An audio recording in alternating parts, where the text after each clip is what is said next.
यहाँ पे आदित्य धर की धुरंधर पार्ट 2 द रिवेंज काफ़ी कमाल का काम कर रही है और हर जगह इसी की बातें चल रही है। हालाँकि यहाँ पे कुछ लोग ऐसे भी हैं जो यहाँ पे अलग-अलग टर्म यूज़ कर रहे हैं, जैसे कि प्रोपेगेंडा, हिपोक्रेसी। लेकिन उसके बाद भी यहाँ पे संदीप वांगा ने ये मूवी देखी थी, उसके बाद उन्होंने कहा है कि यहाँ पे जो लोग ये टर्म यूज़ कर रहे हैं वो तो यूज़ ना करें, क्योंकि वो लोग इस टर्म का सहारा लेके यहाँ पे बाकी मूवीज़ पे काम किए थे। लेकिन इन सब के अलावा यहाँ पे एक हीटेड आर्ग्यूमेंट ऑनलाइन शुरू हो गई थी। यहाँ पे हम लोग को पता चला कि वो आदित्य धर के सपोर्ट में है, उसके बाद यहाँ पे बताया गया कि मूवी अच्छी है, उसके बाद भी लोग उस मूवी को क्रिटिसाइज़ कर रहे हैं या सपोर्ट नहीं कर रहे हैं। तो इस पे फैन्स लोग की डिबेट चलती रही। यानी कि आप लोग ज़रा सोचिए, ये मूवी रिलीज़ हुई है 19 मार्च को और देखते ही देखते अब 1 महीना आ जाएगा 9 दिन के अंदर। आज है 10 तारीख और 1 महीने तक इस मूवी की बात चली रही है और आगे भी चलती रहेगी डेफ़िनेटली। और कहा जा रहा है कि इसकी ओटीटी रिलीज़ डेट भी आ गई है ऑलमोस्ट। कि ये पहले तो इसकी जो पार्ट 1 की बात करें, तो ये हम लोग को नेटफ्लिक्स पे देखने को मिली थी। लेकिन पार्ट 2 की बात करें तो कहा जा रहा है ये अब हॉटस्टार पे हम लोग को देखने को मिलेगी, जियो हॉटस्टार पे। और शायद जून के फर्स्ट वीक में हम लोग को ये ओटीटी पे देखने को मिल जाए। यानी कि पूरा अप्रैल अभी बचा है, पूरा मई बचा है, उसके बाद इतनी यानी कि ऑलमोस्ट 2 महीने के थिएट्रिकल रन करने के बाद ये ओटीटी पे आएगी। लेकिन इसके बाद ही यहाँ पे एक और इशू आ गया। यहाँ पे फैंस तो कंफ्यूज है या फिर जबरदस्ती एक दूसरे से लड़ रहे, ये बात क्लियर नहीं हो पा रही है। चलिए इस इशू को भी थोड़ा हम लोग समझ लेते हैं। उस इशू में कहा गया था कि अभी यहाँ पे अल्लू अर्जुन का बर्थडे था और उनके बर्थडे के समय उनका मूवी का टाइटल रिवील हुआ था और उनका एक तरीके से कैरेक्टर पोस्टर भी आया था। मूवी का नाम है राखा, आप लोग ने देखा ही होगा और पोस्टर भी देखा होगा, जो कि काफ़ी यूनिक लग रहा है। डायरेक्टर है अटली और इस पोस्टर में ऐसा लग रहा है कि अल्लू अर्जुन वाइकिंग भी लग रहे हैं और ऐसा लग रहा है कि वो आधे ट्रांसफॉर्म हो गए हैं वेयरवुल्फ में। अब इसी पोस्टर को देखने के बाद शाहरुख खान ने अल्लू अर्जुन की खूब तारीफ़ की थी और उन्हें गुड विशेस भी किया था एक तरीके से उनकी अपकमिंग मूवी के लिए। वैसे आपको तो पता ही होगा, इस मूवी के डायरेक्टर अगर अटली हैं तो अटली ने जवान मूवी भी डायरेक्ट की है, जो कि शाहरुख खान की फ़िल्म है। तो यहाँ पे बहुत फैंस लोग ये कहने लगे थे कि यहाँ पे शाहरुख खान ने अल्लू अर्जुन का तो सपोर्ट किया है, लेकिन रणवीर सिंह को क्यों नहीं सपोर्ट किया, उनको बेस्ट विशेस दी जब धुरंधर पार्ट 2 आए। इस पे बहुत लोग फैंस लोग ये कहने लगे कि अभी रिसेंटली एक पार्टी वीडियो आया था जहाँ पे शाहरुख खान और रणवीर सिंह एक दूसरे से मिले थे। वहाँ पे शाहरुख खान उन्हें पर्सनली मूवी के कामयाबी के लिए कॉन्ग्रेचुलेट करते हुए दिखाई दिए थे। तो यहाँ पे उन्होंने भले ट्वीट करते हुए कॉन्ग्रेचुलेट नहीं किया, लेकिन उन्होंने पर्सनली उनको कॉन्ग्रेचुलेट कर दिया था। इस पे एसआरके के फैंस तो डेफिनेटली उनको सपोर्ट करेंगे ही कि आखिरकार उन्होंने कॉन्ग्रेचुलेट तो किया, ऐसा नहीं कि वो पब्लिकली मूवी को यहाँ पे बोले बहुत अच्छी फिल्म है, ये नहीं। लेकिन इस पे भी इंटरनेट डिवाइड हो जाता है कि यहाँ पे उनको अल्लू अर्जुन को विश करने का टाइम था, उनकी पोस्टर को कॉन्ग्रेचुलेट करने का टाइम था, लेकिन धुरंधर के लिए टाइम नहीं था। और इसी टॉपिक पे आज और कल में ऑनलाइन काफ़ी ज़्यादा खींचातानी देखने को मिली। वहीं दूसरे ग्रुप यहाँ पे बात करें जो एसआरके के सपोर्ट में, वो कह रहे हैं कि यहाँ पे पर्सनल कॉन्ग्रेचुलेट भी करना बहुत बड़ी बात होती है। यहाँ पे ये तो बात हुई एसआरके की, लेकिन इन्हीं से रिलेटेड एक और नई अपडेट आ रही है, जो कि अभी भी फैंस लोग काफ़ी ज़्यादा कंफ्यूज है। उस अपडेट के अकॉर्डिंग यहाँ पे ये कहा जा रहा है कि शाहरुख खान की बात करें तो यहाँ पे पहले तो कहा जा रहा था कि जेलर 2 जो कि रजनीकांत की फ़िल्म है, जो कि इसी साल आ रही है, उसमें उनका एक डेफ़िनेट कैमियो था। जैसे कि पता है कि जेलर पार्ट 1 भी एक तरीके से रजनीकांत के अलावा मल्टी स्टारर फ़िल्म थी। वहाँ पे हम लोग को अलग-अलग कैरेक्टर्स दिखाई दिए थे, जो कि समय-समय पे रजनीकांत की मदद करते थे।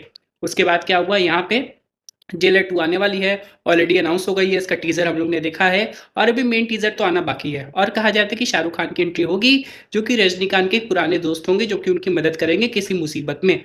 लेकिन अब यहाँ पे ये कहा जा रहा है, क्या पता ये ऑफ़िशियली सही हो, क्या पता ना भी हो, लेकिन यहाँ पे ये कहा जा रहा है कि शाहरुख खान ने जेलर 2 में काम करने से मना कर दिया है। रीज़न ये है कि उनकी मूवी जो है, जिसका नाम है किंग, वो आ रही है दिसंबर 2026 में, जिसका सीधा सामना होने वाला है एवेंजर्स डूम्सडे और ड्यूम से। उसके बाद यहाँ पे शाहरुख खान ने कहा है कि वो सीधे अपनी किंग मूवी में ही दिखना चाहते हैं और बीच में कोई भी कैमियो नहीं करना चाहते, इसलिए उन्होंने यहाँ से कट ऑफ कर लिया है।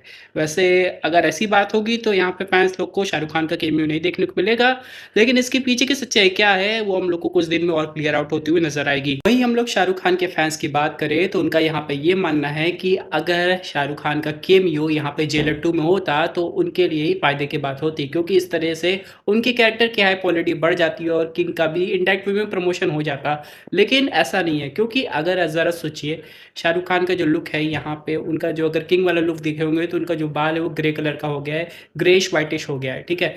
और अगर उन्होंने जेलर 2 की फ़िल्मिंग अभी शुरू ही नहीं की है तो उनको फिर से अपना लुक को चेंज करना पड़ेगा, जो कि शायद बहुत टाइम कंज्यूमिंग काम होगा। और ऊपर से किंग की शूटिंग अभी चल रही है, यानी कि किंग जो मूवी है वो कंप्लीट नहीं हुई है, ना ही पोस्ट प्रोडक्शन में गई है। बहुत सारे सीक्वेंस ऐसे हैं एक्शन वाले जो कि अभी फ़िल्माए जा रहे हैं, और यानी कि उनका जो शेड्यूल है फ़िल्मिंग का वो काफ़ी ज़्यादा टाइट है, जिसकी वजह से यहाँ पे हो सकता है कि उनको उतना टाइम नहीं मिला है और फिर वो अपने लुक को दोबारा चेंज करेंगे जेलर 2 के लिए। तो हो सकता है ये टाइम डिस्टर्बेंस की वजह से उन्होंने ये रोल को डिनाई कर दिया है। हालाँकि ये फैन्स के लिए अच्छी खबर नहीं है, लेकिन होपफुली क्या पता कैमियो आ जाए, सरप्राइज़ हो जाए। लेकिन फ़िलहाल घूम फिर के यहाँ पे ये वाली बात आ रही थी कि ऐसा कुछ हम लोग को देखने को मिलेगा। वहीं यहाँ पे लोग एक और चीज़ कह रहे थे दीपिका पादुकोण के बारे में, जहाँ पे उन्होंने ये कहा था कि सबने मूवी को प्रेज़ किया है, वो कहाँ पे है? उनका प्रेज़ कमेंट कहाँ है? उनका प्रेज़ वाला पोस्ट कहाँ है? तो यहाँ पे दीपिका पादुकोण ने रिप्लाई करते हुए बताया है कि उन्होंने मूवी बहुत पहले देख ली है और उनको मूवी बहुत अच्छी लगी है। यानी कि घूम फिर के यहाँ पे जिन-जिन लोगों ने मूवी जिन-जिन लोग जो रणवीर सिंह के क्लोज़ हैं या फिर जो उनको जानते हैं इंडस्ट्री में, चाहे उनके क्लोज़्ड वन्स, वो अगर मूवी के बारे में बात नहीं कर रहे हैं तो ऑनलाइन लोग उनको पकड़-पकड़ के पूछ रहे हैं कि क्या भाई क्यों नहीं, तुम क्यों नहीं बोल रहे हो इस टॉपिक पे, ऐसा क्यों हो रहा है? और घूम फिर के सब कुछ हो रहा है। लेकिन कुल मिला के यहाँ पे अगर हम लोग आगे की बात करें, तो आदित्य धर यहाँ पे अभी अपने अगले प्रोजेक्ट के लिए काफ़ी ज़्यादा बिज़ी हो जाएँगे, क्योंकि उनकी डिमांड कुछ ज़्यादा हो गई है। लेकिन सवाल ये आता है ही वो कौन-सा प्रोजेक्ट करने वाले हैं?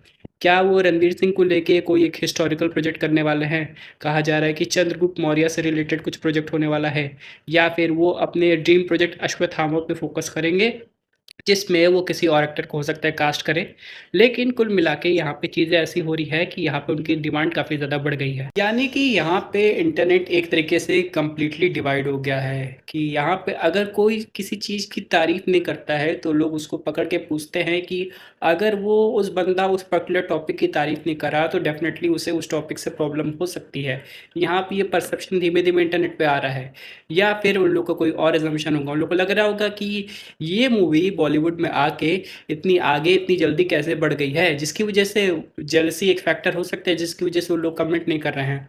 तो वही कह रहे हैं, इंटरनेट पे सबका अलग-अलग परसेप्शन है और सब लोग अपने परसेप्शन के हिसाब से चल रहे हैं और चीज़ों को डिफाइन करते हुए नज़र आ रहे हैं। वैसे बात करें रणवीर सिंह की, तो यहाँ पे इनसे रिलेटेड एक और अपडेट आई है कि यहाँ पे क्या ये वापस डॉन 3 में काम करने वाले हैं, या फिर ये स्क्रिप्ट सिलेक्शन में और ज़्यादा टाइम लेंगे और कुछ अलग स्क्रिप्ट पकड़ेंगे। वैसे आदित्य धर के साथ इनकी टीम काफ़ी अच्छी रही है, तो होपफुली यहाँ पे आदित्य धर के साथ ये एक हिस्टोरिकल प्रोजेक्ट पे काम करने वाले, ऐसा सुनने में आया था। लेकिन इसके बाद यहाँ पे क्या डॉन 3 ऐसे ठंडे बस्ते में जाने वाली है? क्योंकि जिस तरीके से रणवीर सिंह की हाइप बढ़ी है, उनकी सीरियस एक्टिंग की लोग तारीफ़ कर रहे हैं। हालाँकि वो कॉमेडी भी काफ़ी अच्छी करते हैं, लेकिन जिस हिसाब से सीरियस एक्टिंग की तारीफ़ कर रहे हैं लोग धुरंधर पार्ट 1 और 2 को देख के, उस हिसाब से वो डॉन का रोल भी काफ़ी अच्छी तरह प्ले कर सकते हैं। लेकिन डिपेंड करता है कि ये कौन से प्रोजेक्ट को प्रायोरिटी देते हैं। उसके बाद यहाँ पे आदित्य धर के पास अगर 2 प्रोजेक्ट की बात करें, एक हिस्टोरिकल वाला, एक अश्वत्थामा वाला, इसके बाद क्या ये धुरंधर 3 पे आएँगे, या फिर वो एक तरीके से धुरंधर 2 को ही कंक्लूड करते हुए नज़र आएँगे? क्योंकि धुरंधर 3 की बात करें तो उसपे बहुत वर्क और एफर्ट लगने वाला है। ऐसे हवा में मूवी नहीं बन जाएगी सिर्फ़ नाम के लिए, क्योंकि इससे बहुत लोग की उम्मीदें भी जुड़ी हैं।